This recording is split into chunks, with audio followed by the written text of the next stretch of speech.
So, women, resilience, and leadership, here we are. And I started to ask myself when I thought about creating this presentation, this message for you, what in heaven's name have I done to lead people? And then I remembered the very first time I was asked to lead. I invite you to do the same thing, to recall the very first time that you were invited to lead. And my experience was my dad telling me to bring in the cows. I was 10 years old. And Dad used to bring the cows in by beating their rumps and pushing them towards the barn to be milked. But my mother taught me how to lead by persuasion. And it goes like this: go boss, go boss, go boss, go boss. And then I detailed in my head other times that I had been invited to lead. And it went all the way from when I was 14 years of age of having a little baby brother born. And I was in charge of leading him to the toilet, leading him in reading, and other aspects of life, which led me to being an early childhood educator. And there I led groups of children. Here's a bunny with ears so funny, and here's its hole in the ground. It hears a sound and it pricks up its ears and it jumps in that hole in the ground. And it went from there to being a family resource center worker, to being a family resource director, to being a student where I followed my instructor. And from there, I became a college instructor myself, and on and on. But, I think my main focus, my main leadership in my lifetime has been the leadership in my own home, deciding what we're having for a meal, deciding how to care for my family members when they were ill. I believe that women minimize all the nurturing activities that actually we can put into the leadership category. Now, I want you to think about all the times that you have led somebody to better well-being, or led them in learning something, or led them in just purely being a role model of calm and care. Yes, that cow and the cows in the herd did say, well done, Patricia, well done. And I say that to you when you take a leadership position, to tell yourself, yes, give yourself a pat on the back. Oh, let's take a look at what leadership means for me and leadership means for you. Here is an example. Right now, right in Canada, we have called an election. Our Prime Minister has called an election. And the challenges of women to run are different than males. This is a friend of mine. Her name is, it's on the sign there, Bryndis, Whitson. And good for her. She stepped forward. And actually, she announced she was going to run for the Liberal Party in the next election. This photo was just last week. But this photo was taken last year when she announced her nomination. She asked me, Patricia, I would like you to come and do your Wondrous Western Woman presentation about the history of Alberta women who stepped forward and said, this isn't okay. I want to make changes. Will you support me? I am running to make a difference in this country. I wish her well. Yes, we have many women ahead of us that took the flag, that start to march to say, this isn't okay. I want to make a difference. And it doesn't matter whether it's in your home, or whether it's in your community association, whether it's in your faith community, or whether it's in your volunteer group or association. Doesn't matter. When you step up and say, I want to make a difference, you will hopefully have followers. It's a matter of speaking up and saying, I care. This is a report that came out, Canada's top 500 companies with board members that were women. And drum roll, please. The answer is correct from 2021. This Osler, Hoskin Harcourt Diversity Report. Yes, only under 24%, like 1/4. And yet, did you know that women purchase the most products? Like we're the biggest consumer. Also, our population is a little bit higher than men, and yet less than 25% of women are at the board table. Seats in the House of Commons, and again, this is from 2021, a third, less than a third. So we're moving on to name your challenges to solve your challenges. Bell Hooks, if you don't know who she is, she's deceased now, and a poet and a mover and a shaker, an activist, a rights activist. American, yeah. She says, sometimes people try to destroy you precisely because they recognize your power, not because they do not see it, but because they see it and they don't want it to exist. So we can be prepared for some challenges if we decide to step forward. But there may be some barriers. Fear of rejection. That may stop a woman from stepping forward. May not have some followers follow her. Internal, again, another internal, past abuse may interfere. Triggers that say, I'm less than, I'm stupid, I don't matter, who would care? I'm insignificant, I'm not worthy. There's lots of self-chatter. Sounds kind of like this. Yeah, who are you? Who are you to step forward? And we want some champions to give us another message of, if not you, then who? Yeah, if not you, then who? Eh? Right. Okay. And people pleasing. We got a pattern of people pleasing. Oftentimes, when we step forward, we need to put our foot down and say, no. I know how hard it is for some moms at the grocery checkout to say no to the chocolate bar if that kid has had enough candy that day. Think about what Bryndis is going to face as she moves forward in her campaign. There is still a lot of sexism that exists. Perfectionism. If you don't think you're going to get 10 out of 10 and you were always focused on doing it perfect, guess what? That doesn't really work with leadership. Leadership needs to have flexibility and, I made a mistake. And we know some leaders that will not admit to their errors or their ways of making mistakes, and that is problematic in and of itself. And pessimism. If you come with an attitude that your position, your idea, whether it's even moving the furniture in the living room around, you're not going to get anywhere. So you want to have a sense of optimism about some of your ideas and your beliefs. Poor health. If you don't look after yourself, you're sick constantly, that interferes with leadership, especially when we add the element of nurturing others. We need to take care of ourselves, the old cliche.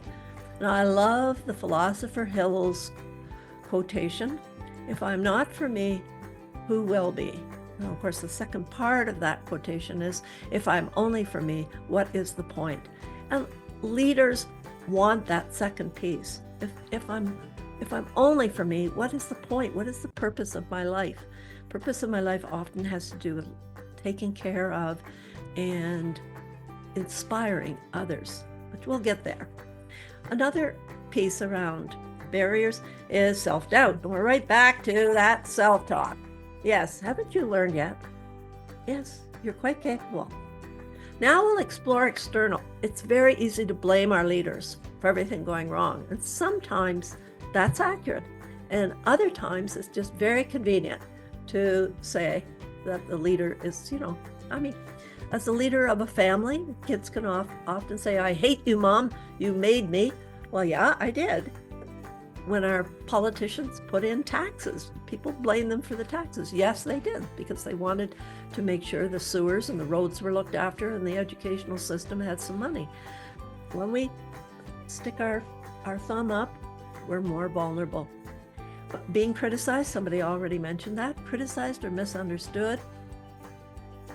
Family demands. Now here is a very interesting story. So Catherine Ford is a well-known journalist in this city, in Calgary, and she was talking about women running for politics. And one of the points that she made was, until we provide decent childcare for our families, it is next to impossible for women to not experience undue stress to run for politics.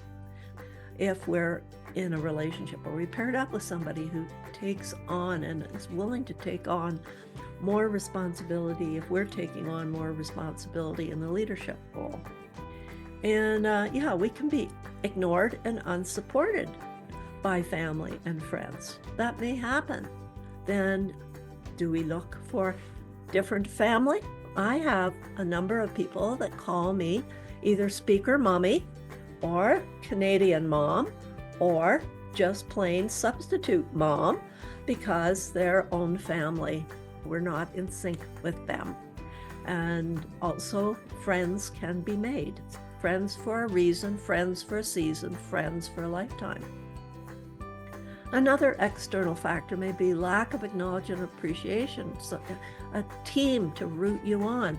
I hope you noticed in the picture with Bryndis, there were friends that rallied around her to even put on this event where she was announcing her running for Parliament. And those friends continue to this day to write copy for her, take pamphlets. When you have politicians come to the door, they have a little team.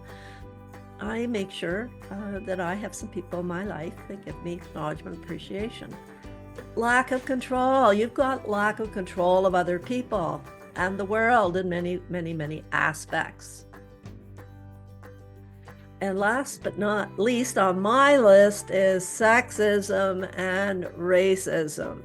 I can't tell you the number of times that some salesperson has come to the door and said to me, is the boss at home? And I say, no boss lives here. There's a reason we yearly celebrate International Women's Day. If you're a woman of color, you got the double whammy. And I have a double whammy that I didn't put on here. And I started to experience it 8 years ago. 8 years ago, I was 70, and I started to experiencing ageism. So let's define resilient leadership. If you don't know who Malala, and I will not try to pronounce her last name, if you don't know who Malala is, please Google. She is the youngest person to receive the Nobel Peace Prize at age 16. The Taliban shot her in the face for going to school. She is still speaking all over the world, stepped up to say, girls deserve an education. And she says that in many eloquent ways. She did a beautiful speech at the United Nations one time. Oh, if you're 16 and you can take leadership, so can we, right? Ineffective leadership. Ineffective. So, how about you give me some ideas what you think ineffective leadership looks like for you? We've had lots of examples of it lately, don't you think? So in the chat box, just put 1 or 2 words of what you think ineffective leadership looks like. How do you know when it's ineffective leadership? We've already covered some of these that are the internal and external barriers. Bossy, enforcing your opinion on others, right? Manipulation, not listening, ignoring others' opinion. I'm looking for the word blame. Our culture is full of blame. Just read the newspaper, listen to the news. There's all this debating about who's to blame rather than what's the problem and what and who has a solution. Yeah, okay. And effective? What might you see as effective leadership? A leader creates a safe place for everyone, really listening to unsaid messages. People develop and grow. Leaders need leaders. Creating safe spaces for dialogue and interaction. And you know what, if a mistake is made, just be authentic and say it. That's a learning experience. Open and curious about understanding other people.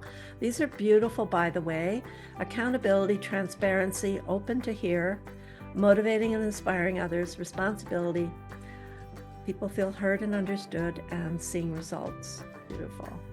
Brene Brown defines leadership. I define a leader as anyone who takes responsibility for finding the potential in people and processes, and who has the courage to develop that potential. So as soon as we say to somebody, thank you for demonstrating such beautiful support for other people, or such a wonderful program, Mona Cooley, that is helping so many people, families with their mental health issues within the family. Thank you for doing that. That is leading. It's at least leading a conversation of acknowledgement. My definition of a resilient leader is someone who, now, I've got a role model here for a resilient leader, and that is Mary Simons, and she knows her why. And I'll tell you, having a why to lead, whether that's in the home, in the community, or nationally, will help sustain. It's like having a mission statement. So Mary Simons is our first Indigenous Canada's Governor General, and she was sworn in June of 2021. She said this when she was sworn in 2021, and it caught my eye. To the women and girls, please know that we need more of your voices and perspective in leadership positions, and that should be an S in there, across this country. Look at how she's being a leader of nurturing leaders. Beautiful. And then Bell Hooks, again here, says it does not matter whether you are white, black, gay, or straight. It matters what you stand for. What difference do you want to make? Here are some words that represent resilience. Resilience is really a capacity to stay steady in your beliefs, in your why, and or if you collapse, put your hand up and get some help and get back on track. Rebound. So again, I want you to write in the chat box what word would represent for you a resilient leader. What qualities would they demonstrate to show resilience in the face of the many challenges? Vision, integrity, and courage, Amrita. Beautiful words. Vision, humility, commitment, authenticity, integrity, grit and determination, emotional availability through challenge, consciousness. Beautiful. Oh, and emotional intelligence. Yes. Add to emotional intelligence, social intelligence. Emotional intelligence is cluing into your own emotional nervous system regulation, and social intelligence is the ability to clue into others and play that dance. We also want to lead from our values. Let me just give you a quick definition. A value is where you basically spend your time, energy, and focus and thought. So I don't think a lot about wilderness canoeing, but my husband does. He highly values being out in nature. I don't. I spent a lot of time thinking about people and gatherings and healing and dancing with somebody. Now, a leadership and personal development skills toolkit. Here we go. This is a book based on research by these two women. And in this book, they said our women saw work-life balance for what it is, an unattainable goal. Instead, they have adapted to a life of managed disequilibrium, a fluid and dynamic approach. And I actually have an ebook I wrote on my website called Happily Give Up Work-Life Balance. I said all those workshops did for me was make me feel guilty. When it's a newborn baby, everything's about the newborn baby. When my husband's sick, it's all about him being sick. Life has ebbs and flows. It's like a roller coaster. Sometimes we're up, sometimes we're down. And can we return to center? Tools for personal strength and well-being. We know to do these things to take care of ourselves.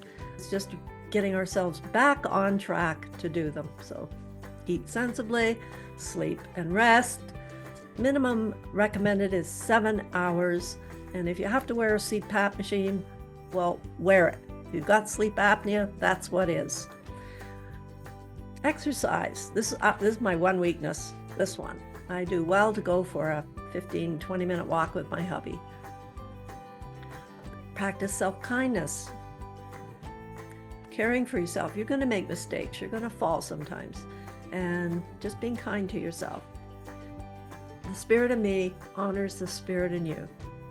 Even though some people I find difficult to even like, I want to move to a space where I honor. I don't call people jerks or the B word rhymes with itch. I just say, there's somebody who's really wounded.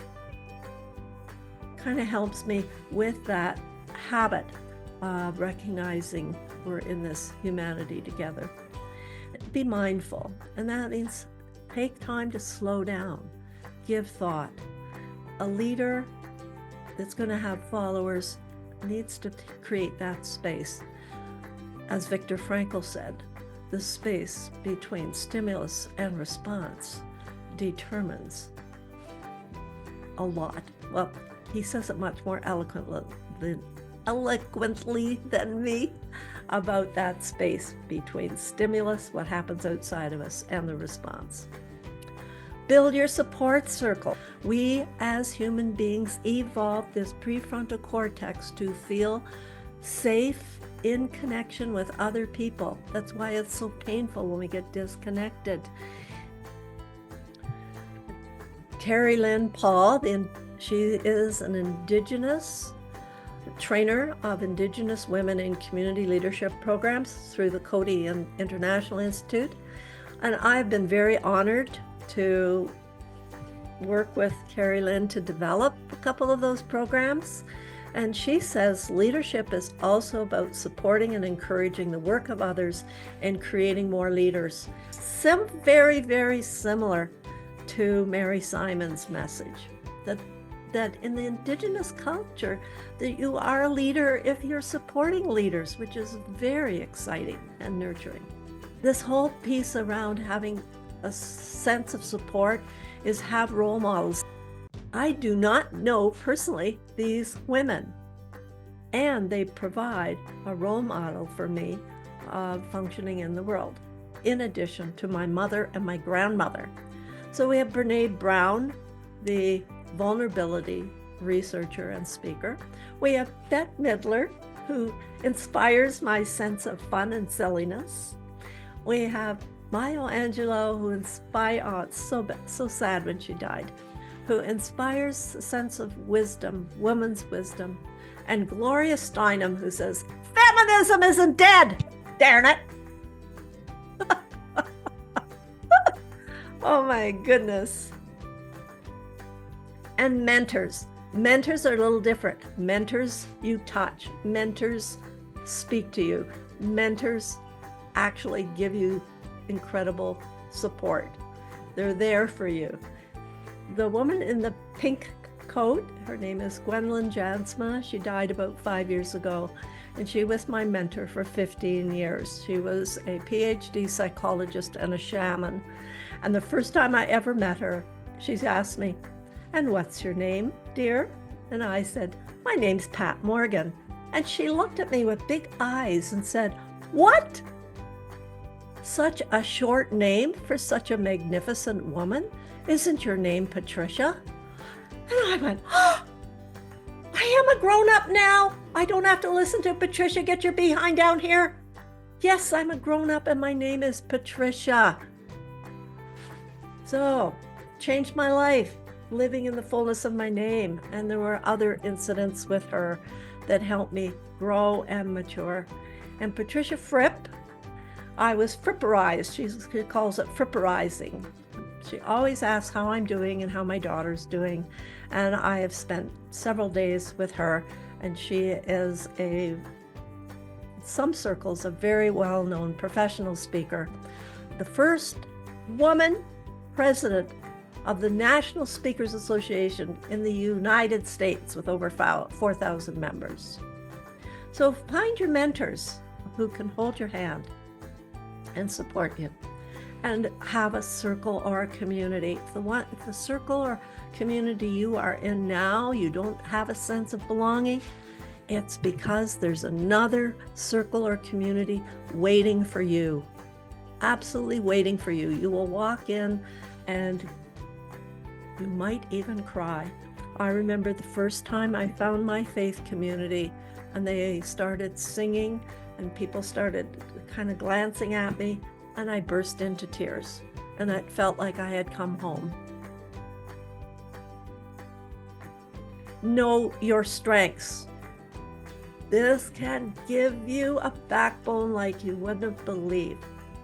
So for years, I thought I was messy and chaotic, and now I declare I am a creative genius.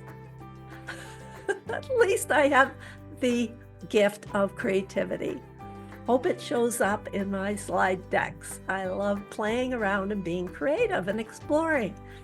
Every strength has got the flip side, the shadow side, which is the weakness.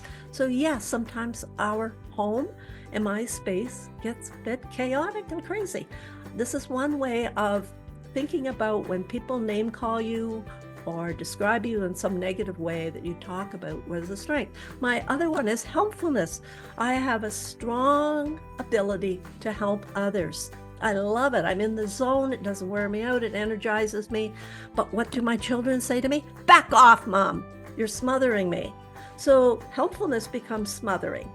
Creativity becomes chaotic, or chaotic becomes creative, and smothering becomes helpfulness. It's a matter of the right time, the right place, the right people, of using your strength. Donald Clifton, psychologist and the father of the whole concept around strengths, said each person's greatest room for growth is in the areas of his or her greatest strength. So do you know your strengths? They're very similar to values, except they're a cluster of behaviors that you're in the zone. You do it even if you weren't paid, like volunteering. Time flies.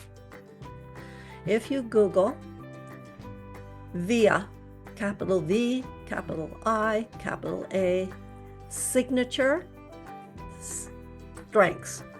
So that's VIA, signature strengths.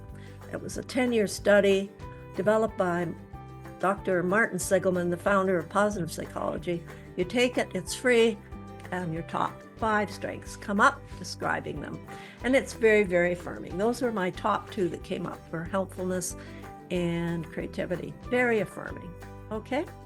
We all can use these strengths, but the ones that come naturally, as I said, are the ones that energize us. And so I can say I use my strength of helpfulness to develop workshops that build resilience.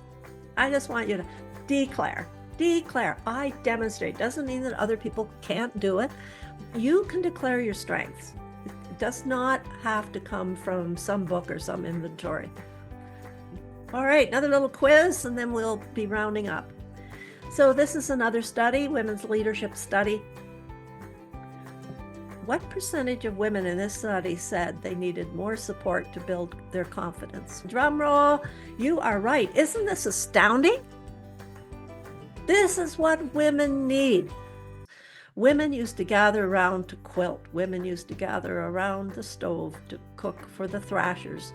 That still continues, but in a different form in this day and age. I'm just going to go over now use the 3-5 keys to boosting others' resilience, which effective leaders do. All right, you've already mentioned some of them. Nan Henderson supports this. I took training with her. She's in California, and she's the author of Resiliency in Action. And she says, the crucial foundation of a resiliency building relationship is what I have labeled the resiliency attitude. I see what is right with you.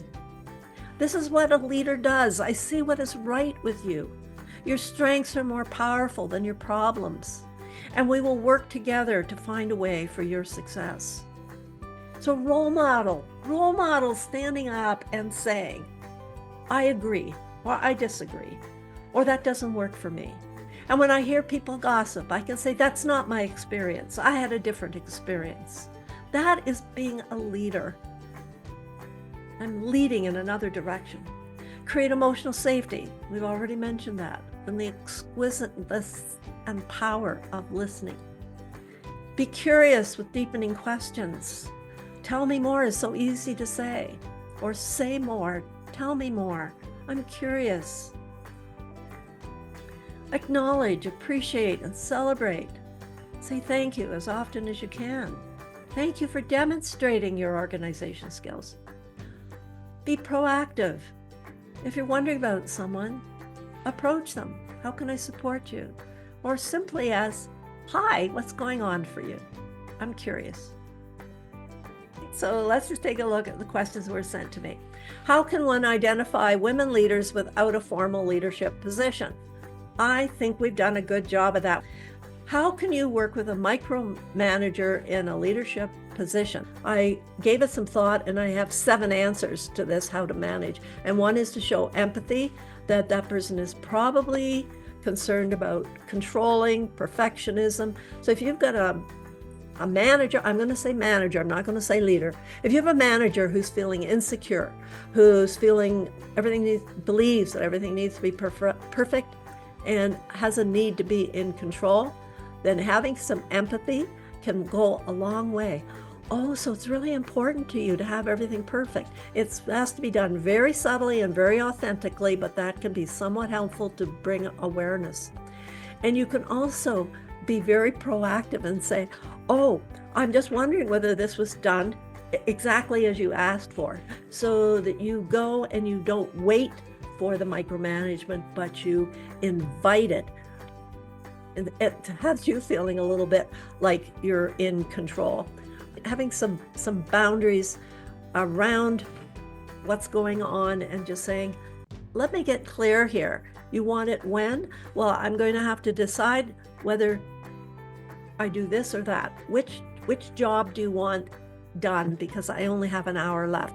So putting in agreed clear boundaries around time and effort can be also very, very helpful. Is leadership cultural? Does Western or Indigenous worldviews matter? I would say simply, absolutely.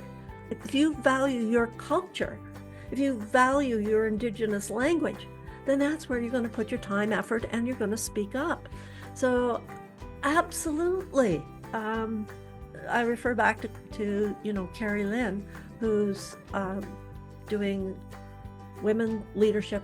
I believe it's on some of the reserves that she's working with the women. What action does a leader take to have followers? I think, well, let's see. Do you agree with me that we covered that? Oh. How do leaders create and nurture other leaders? Okay. I think we've answered that as well. I want to put a little caveat. I just caught myself.